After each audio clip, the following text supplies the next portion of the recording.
ایک افسوسناک واقعہ آج پیش آیا آپ کی جماعت کے کنونشن میں.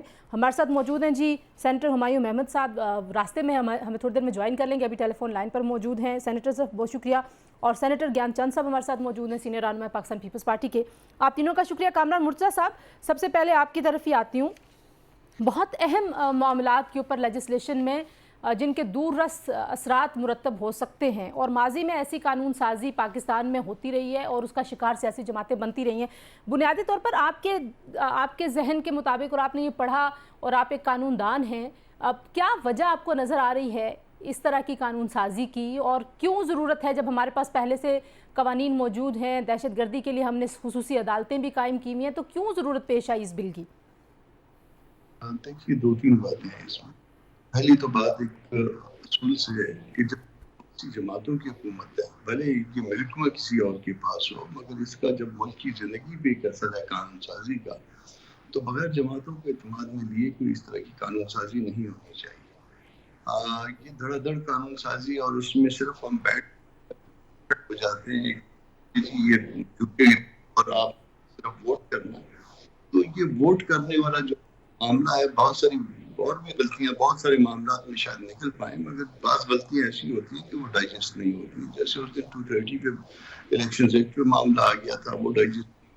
آج یہ معاملہ آ گیا فنڈامنٹل رائٹس ڈائریکٹلی ہٹ ہوتے ہیں, اور بڑی ویگ قسم لیجسلیشن جس کی مرضی کرے میں پندہ ڈال دی تھی.